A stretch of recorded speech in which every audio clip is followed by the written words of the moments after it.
അസ്സലാമു അലൈക്കും വറഹ്മത്തുള്ളാ. പ്രിയപ്പെട്ട സഹോദരങ്ങളെ, നിങ്ങൾ മുജാഹിദ് പള്ളിയിൽ പോയി വെള്ളിയാഴ്ച അവരുടെ ഖുതുബയും കേട്ട് ജുമാ നിസ്കരിക്കുന്ന ആളുകളാണോ എങ്കിൽ നിങ്ങളെ നിസ്കാരത്തിൻ്റെ കഥ കട്ടപ്പോകയായിരിക്കും. അതെന്തായാലും ഖളാ വീട്ടേണ്ടി വരും. കാരണം അവരുടെ ജുമയുടെ ഖുതുബയുടെ അവസ്ഥ എന്താണ്?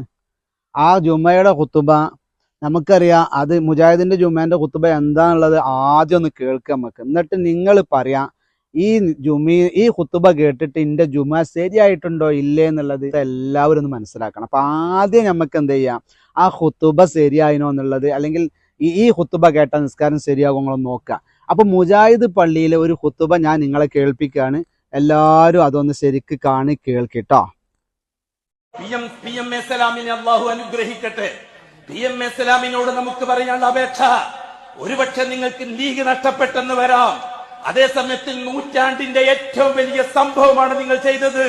ഞങ്ങളെപ്പോലെയുള്ള 100 പണ്ഡിതന്മാര് 100 സ്റ്റേജിൽ പ്രസംഗിക്കുന്നതിന് പകരമാണ് നിങ്ങളുടെ ആ ഒരു വാക്ക്. അത് മതി അള്ളാഹുവിന്റെ മുമ്പിൽ നിങ്ങൾ രാജാവാൻ. ദുനിയാവിൽ എന്ത് നഷ്ടപ്പെട്ടാലും അത് നിലനിർത്തിക്കൊള്ളുക. ഇത് നമ്മുടെ വക ഒരു ഉപദേശമാണ്. തകരാതെ നിന്നുകൊള്ളുക. ആ ഒരു വാക്ക് മതി. ഇന്ന് ലോകം മുഴുവനും അള്ളാഹുവിനെ പറ്റിയുള്ള ചർച്ചയിലാണ്. ഇപ്പോഴാണ് ഇടയാളുകളെ പറ്റി ഈ സലഫി പണ്ഡിതന്മാരെ ഞാനടക്കം ഇക്കാലം അത്രയും പ്രസംഗിച്ചിട്ടും സാധാരണക്കാർക്ക് അടയാളം മനസ്സിലായിട്ടില്ല. PM സലാമിന്റെ നാവ് കൊണ്ട് അല്ലാഹു തആല ഒരടയാളെന്ന് രാഷ്ട്രീയ ഭാഷയിൽ പറഞ്ഞപ്പോൾ ലോകത്തിന് മനസ്സിലായി എന്താണ് ഇടയാൾ, എന്താണ് അള്ളാഹു. അതാണ് ആവശ്യം. അള്ളാഹു തആല അത്രേ ഉദ്ദേശിക്കുന്നുള്ളൂ.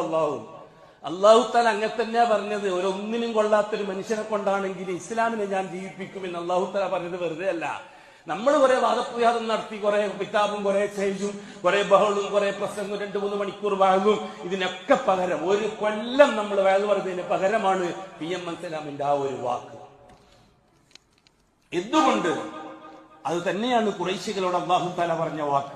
വേറെ ഒരു വ്യത്യാസം, ഒരു അക്ഷരത്തിന്, ഒരു അറഫിന്, ഒരു ഫത്തഹിന്, കസറിന് വ്യത്യാസമില്ല. PM സലാം പറഞ്ഞത് അത് തന്നെയാണ് അഷ്റഫുൽ ഖൽഖ്. ഇതില് മൂപ്പര് പറയുന്നത് എന്താരോ, PM സലാം ഈ ഒരു ഒറ്റ വാക്ക് മതി അള്ളാഹുവിന്റെ മുമ്പിൽ രാജാവാകാൻ. അള്ളാഹിന്റെ മുമ്പിൽ ഏതെങ്കിലും സൃഷ്ടി രാജാവാകുന്നുണ്ടോ? മഹ്ശറയുടെ അവസ്ഥ തന്നെ എന്താ? ലിമനിൽ മുൽക്കുൽ യൗമ ലില്ലാഹിൽ വാഹിദിൽ ഖഹാർ. സൂറത്ത് ഗാഫിറിലെ 16-ാമത്തെ ആയത്തിൽ കാണാം. ഈ ദിവസം ആർക്കാണ് രാജാധികാരം? ആരാണ് രാജാവ്? ആ രാജാധികാരം അന്നുള്ള ലില്ലാഹിൽ വാഹിദിൽ ഖഹാർ, ഖഹാറായ അള്ളാഹുവിനിക്കാണ് രാജാധികാരം. അപ്പൊ അന്നത്തെ രാജാവുങ്ങളെ രാജാക്കന്മാരൊക്കെ എവിടെ മത്സരം എന്നുള്ള ചോദിക്കും. അപ്പൊ അള്ളാഹിനെക്കാളും വലിയ രാജാവായിട്ട് നമ്മൾ PM സലാമിനോട് ഉപമിക്കേണ്ട ആവശ്യമില്ല. നമ്മൾ PM സലാമിന്റെ രാഷ്ട്രീയത്തെയോ അല്ലെങ്കിൽ വ്യക്തിപരമായ അദ്ദേഹത്തെയോ ഒന്നും ആക്ഷേപിക്കുന്നില്ല. നമുക്ക് അദ്ദേഹത്തിന്റെ പേര് പറഞ്ഞുകൊണ്ട് വെള്ളിയാഴ്ച മോമിനീങ്ങളുടെ ജുമുഅയുടെ ഖുതുബ ഒരു രാഷ്ട്രീയ പ്രസംഗമാക്കി മാറ്റിയിട്ട്, നമുക്കറിയാലോ ഖുതുബ എന്ന് പറഞ്ഞ അല്ലാത്ത ദിവസങ്ങളിലൊക്കെ നമ്മൾ ളുഹ്ർ 4 റക്അത്ത് നിസ്കരിക്കുക. വെള്ളിയാഴ്ച ദിവസം 2 റക്അത്ത് നമ്മൾ നിസ്കരിക്കുന്നത്. അപ്പൊ എന്താ? അൽ ഖുതുബത്തു തഖൂമു മഖാമ റക്അത്തൈനി മിനൽ ഫറള്. ഫറള് നിസ്കാരത്തിന്റെ 2 റക്അത്തിന്റെ സ്ഥാനത്താണ് ഖുതുബ. അങ്ങനത്തെ നിസ്കാരത്തിന്റെ 2 റക്അത്തിന്റെ സ്ഥാനത്ത് നിൽക്കുന്ന ഖുതുബയെ നമ്മൾ രാഷ്ട്രീയ പ്രസംഗമാക്കുകയും അല്ലെങ്കിൽ ഇതുപോലെയുള്ള പ്രസംഗമൊക്കെ ആക്കിയിട്ട് ഈ പ്രസംഗം കേൾക്കുമ്പോൾ നിങ്ങൾക്ക് തോന്നും ഇത് അദ്ദേഹം ജുമുഅ നിസ്കാരത്തിന് ശേഷമുള്ള ഒരു പ്രഭാഷണമെന്ന് തോന്നും. എന്നാൽ ഈ ഫോട്ടോ തന്നെ നിങ്ങളൊന്ന് കണ്ടു നോക്കൂ. മിമ്പറിന്റെ മുകളിൽ നിന്ന് അദ്ദേഹം ഓതുന്ന ഖുതുബയാണത്. ഇതൊക്കെയാണ് മുജാഹിദ് പള്ളിയിലുള്ള ഖുതുബ. അടക്കന്റെ വില എത്ര, തേങ്ങന്റെ വില എത്ര, അതിപ്പം എന്താ വിലക്കയറ്റമായത്തെ കാര്യങ്ങൾ, രാഷ്ട്രീയ പ്രസംഗങ്ങൾ, ഓരോ വ്യക്തികളെ കുറിച്ചുള്ള ഇതേമാതിരിയുള്ള പ്രസംഗങ്ങളൊക്കെ നടത്തിയിട്ട് ജുമുഅ നിസ്കരിച്ച് എങ്ങനെ ഉണ്ടാവും? ജുമുഅയുടെ വെള്ളിയാഴ്ച ദിവസത്തെ ഖുതുബയെ സംബന്ധിച്ച് വിശുദ്ധ ഖുർആനിൽ അല്ലാഹു തആല സൂറത്തുൽ ജുമുഅയിൽ പരിചയപ്പെടുത്തിയത് എങ്ങനെ? യാ അയ്യുഹല്ലദീന ആമനു ഇദാ നൂദിയ ലിസ്സലാത്തി മിൻ യൗമിൽ ജുമുഅത്തി ഫസ്ഔ ഇലാ ദിക്രില്ലാഹി വദറുൽ ബൈ. മുഅ്മിനീങ്ങളെ, വെള്ളിയാഴ്ച ദിവസം ജുമുഅക്ക് ബാങ്ക് വിളിച്ചാൽ, നിങ്ങൾ നിസ്കാരത്തിലേക്ക് ക്ഷണിച്ചാൽ, ബാങ്ക് വിളിച്ചാൽ ഫസ്ഔ ഇലാ ദിക്രില്ലാ, അള്ളാഹുവിന്റെ ദിക്റിലേക്ക് നിങ്ങൾ വേഗം പോകുവീൻ എന്ന. അപ്പൊ അള്ളാഹുവിന്റെ ദിക്ർ എന്നാണ് അവിടെ പരിചയപ്പെടുത്തിയത് ഖുതുബയെ സംബന്ധിച്ച്. അങ്ങനെയുള്ളൊരു ദിക്റാകുന്ന ഇതൊരു ദിക്റാണോ? PM സലാം അങ്ങനെയാണ് ഇങ്ങനെയാണ് എന്നൊക്കെ പറഞ്ഞ ഈ രാഷ്ട്രീയ പാർട്ടിയുടെ ഈ പ്രഭാഷണം ഇതാണോ ദിക്ർ എന്ന് പറഞ്ഞത്?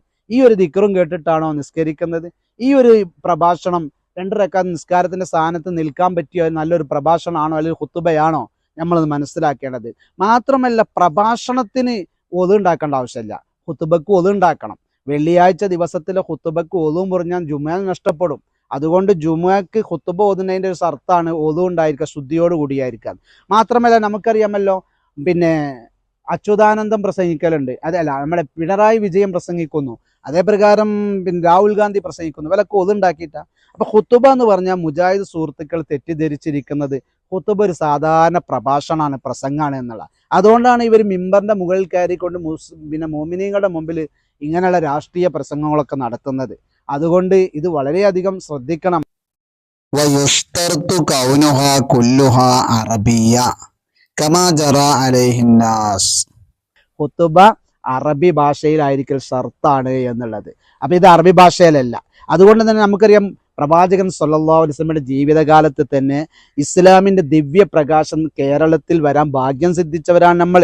അതുകൊണ്ട് തന്നെ ഈ കേരളത്തിൽ പ്രവാചകന്റെ അനുയായികളായ മാലിക് ബിൻ ദീനാറും മാലിക് ബിൻ ഹബീബ് തുടങ്ങിയ 12 അംഗ സംഘം റസൂലുള്ളാഹിന്റെ കാലത്ത് വന്നിട്ട് അവരുണ്ടാക്കിയ പള്ളി നമുക്കറിയാം. പിന്നെ കാസർഗോഡ് അതേ മാലിക് ബിൻ ദീനാർ പള്ളി, നമ്മുടെ പാറപ്പള്ളിയിലുള്ള മാലിക് ബിൻ ഹബീബ് ഉണ്ടാക്കിയ പള്ളി, അങ്ങനെ എത്രയോ ആളുകൾ പല ഭാഗത്തും കേരളത്തിന്റെ പല ഭാഗത്തും പള്ളികൾ ഉണ്ടാക്കിയിട്ടുണ്ട്. ആ പള്ളികൾ അന്ന് തൊട്ട് ഇന്നേ വരെ ഖുത്ബ അറബി ഭാഷയിലാണ്.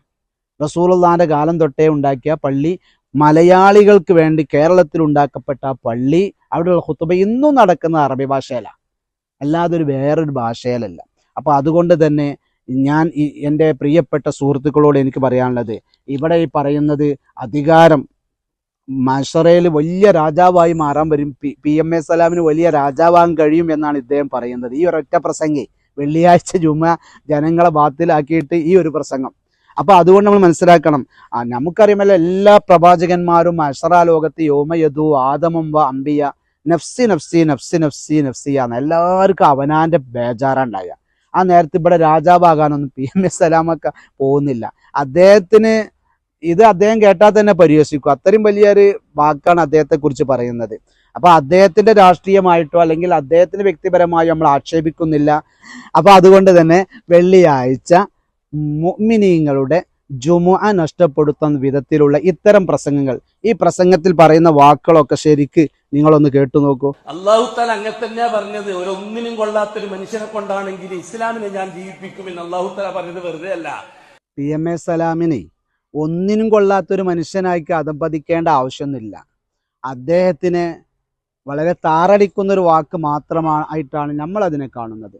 പക്ഷേ ഒരു മനുഷ്യനെ അധപ്പതിപ്പിക്കുന്നതും നിസ്കാരത്തെ ബാത്തിലാക്കുന്നതുമായി ഇത്തരം വിഷയങ്ങളൊക്കെ വെള്ളിയാഴ്ച മുഅ്മിനീങ്ങളുടെ ജുമുഅ ഖുത്ബ നഷ്ടപ്പെടുത്തുന്ന വിധത്തിൽ, നമ്മുടെ ആരാധനകൾക്ക് നഷ്ടപ്പെടുത്തുന്ന വിധത്തിൽ ഈ സലഫി പണ്ഡിതന്മാർ, മുജാഹിദ് പ്രസ്ഥാനക്കാർ മുഅ്മിനീങ്ങളുടെ അമലുകൾ പോലും നഷ്ടപ്പെടുത്തുന്നത് വിശ്വാസികൾ ഇത് ഗൗരവത്തോടെ എടുക്കണം. വെള്ളിയാഴ്ച നമുക്ക് കിട്ടുന്ന മുസ്ലിമീങ്ങൾ ആകെ ഇസ്സത്തോടെ ചെയ്യുന്ന, നല്ല സന്തോഷത്തോടെ നമുക്ക് സന്തോഷം നൽകുന്ന, മനസ്സിന് കുളിർമ നൽകുന്ന ഒരു അമലാണ് വെള്ളിയാഴ്ച മുസ്ലിമീങ്ങളൊക്കെ ഒരുമിച്ച് കൊണ്ടുള്ള ഒരു ജുമുഅ എന്നുള്ളത്. ആ ജുമുഅ നഷ്ടപ്പെട്ടാലുള്ള അതിൻ്റെ എത്ര അപകടമാണ്. ഒരു ജുമുഅക്ക് 3 ജുമുഅ തന്നെ ഒരു മനുഷ്യന് നഷ്ടപ്പെട്ട് കഴിഞ്ഞാൽ അവൻ്റെ ഹൃദയത്തിൽ അല്ലാഹ് ശീലി വെക്കുമെന്ന റസൂലുള്ളാഹ്. അപ്പൊ മുജാഹിദ് പള്ളിയിൽ നിരന്തരമായി ജുമുഅക്ക് പോകുന്നവരൊക്കെ ഒന്ന് മാറി ചിന്തിക്കേണ്ടിയിരിക്കുന്നു എന്ന് ഇത്തരണത്തിൽ എല്ലാവരും ഉണർത്തിക്കൊണ്ട് തന്നെ വാക്കുകൾ ഉപസംഹരിക്കുന്നു. അസ്സലാമു അലൈക്കും വറഹ്മത്തുള്ളാഹി.